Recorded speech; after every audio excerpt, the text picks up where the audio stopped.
Hello, everyone, and welcome to another Robcast, Revenge of the Nerd podcast, Con Review Edition. Again. Yes, it's only been a week, one short week, since the last time I did a double-barreled con review. Last weekend, my goodness, I did two cons back-to-back, sick. Was very ill, as everyone else kind of seems to be right now. It is the time of year for that. But nonetheless, I am feeling a lot better. My voice is still not up to perfection, but here I am forging through with another con review. And this time it is a Steel City Nerdcon. I got a lot to say about this one, folks. But I would implore you to please like and subscribe to my channel. Please like this video, give it a thumbs up, and please, hopefully at this point, I've done about 140 plus videos, and hopefully I've earned your subscription to the video channel. Sorry, and I would really appreciate it if you haven't subscribed and you do enjoy my videos. That you subscribe today, please. That would be great. It would give me a lot to give thanks for you giving me a subscription on this Thanksgiving in Canada day. So, without any further ado, getting back to the Steel City Nerdcon. Wow, this one was a big one.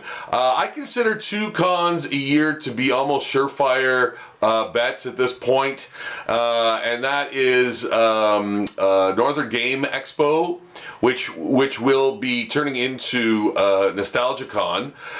Put on by Brad Davidson and Mike Shanks. Those guys are real masters of organization of conventions, finding fantastic locations, and really putting on great shows, getting the fans interested and excited, and doing a number of things at the con that keep people coming and happy and enjoying the festivities, just like Steel City Nerdcon was this year. Wow, there was.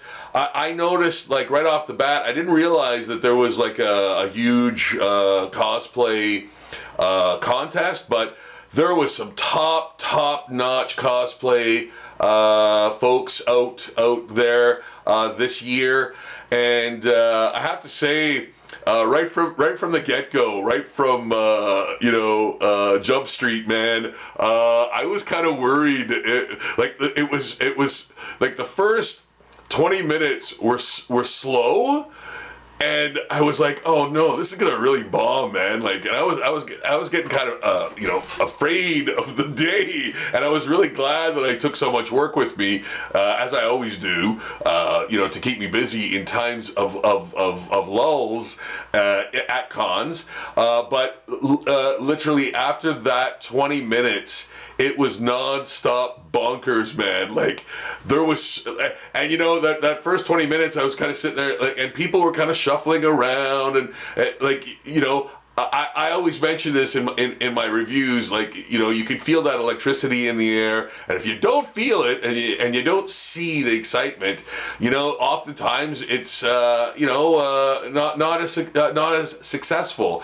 But within that 20 minutes, right after that 20 minutes, it was nothing but wall-to-wall, crazy, non-stop action. And I was on my feet the whole time, signing and finding prints for people, and talking about Cape Fear, my graphic novel, and people were buying up stuff left, right, and center, as they were with virtually every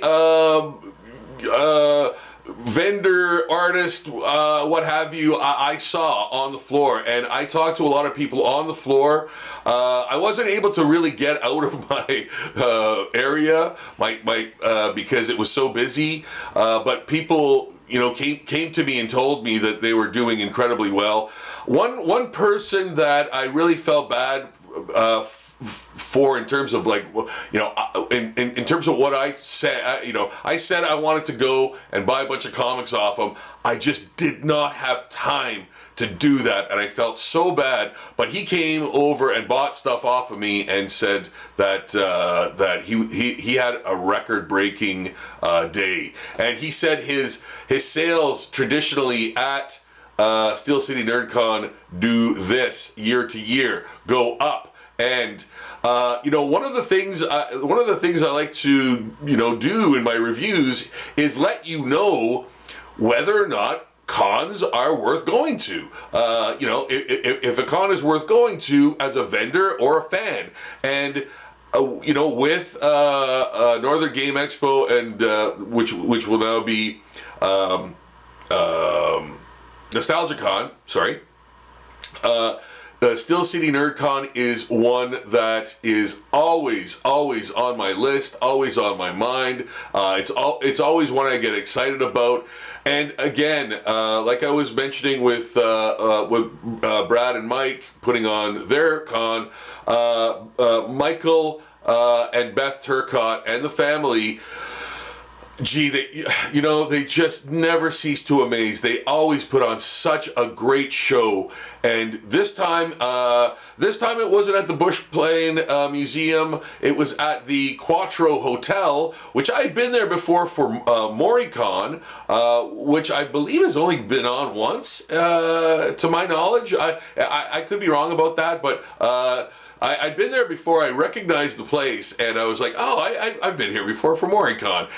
Great venue. I hear, though, however, they have bigger plans to do a bigger con next time round, or maybe not the absolute next time, but somewhere down the line soon. I heard they have big plans, so which is exciting in itself too.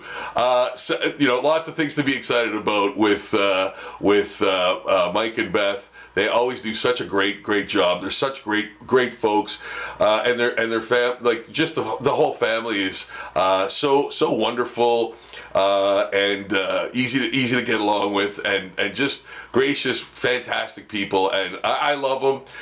And it's really great to have organizers like that, just in general. Like you want to be able to talk to if you're a vendor or an artist or what, whatever's bringing you to the con, you want to be able to talk to and relate to the people putting it on, and they're just as excited and into the pop culture realms as the fans are, which is always a great thing. You don't want people sort of just doing it for the quick buck, or thinking they're going to make a quick buck on the backs of people that are there. Like, you want people that are in it for the fun, and for the fans, and for the vendors, and for the artists, and for the cosplay people, and the whole thing.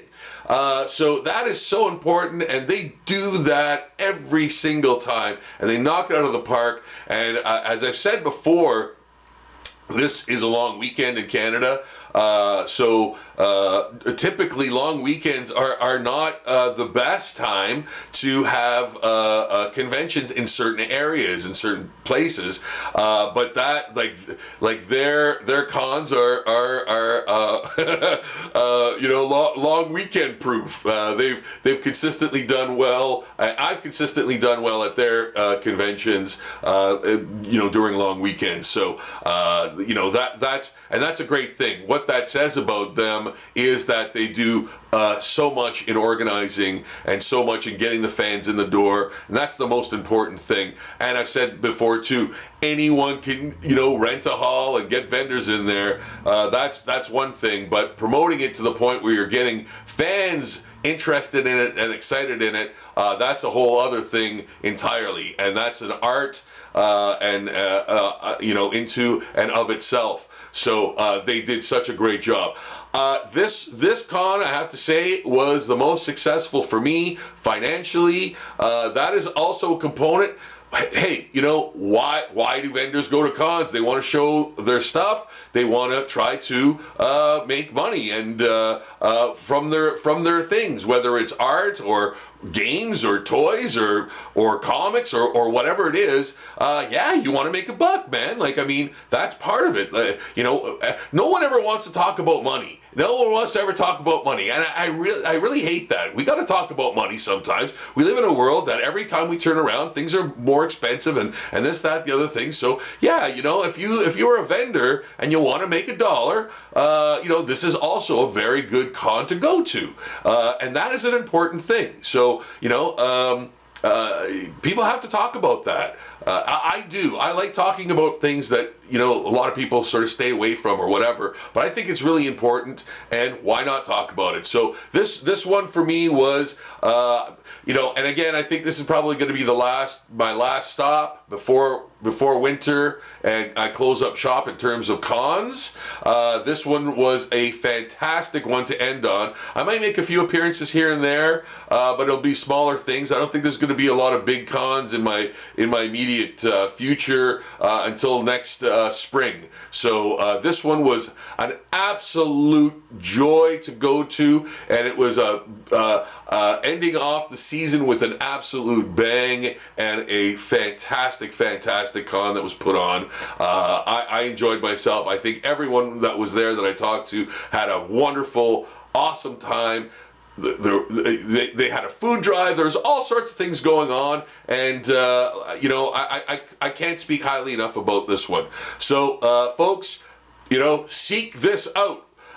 It doesn't matter where you are in Canada or even on the planet. When you hear about Steel City Nerdcon, put that in your schedule. It's a great one. Try to take some time out to go to it when you hear about it coming up. Okay, that is going to do it for me. I want to thank Mike and Beth and the Turcotte family for putting on this great con, and all the vendors there, and all the fans too. Without you guys, you know, we're stuck out in the cold. So you know, I'm going to speak on behalf of all the vendors there, and Mike and Beth also, and the family.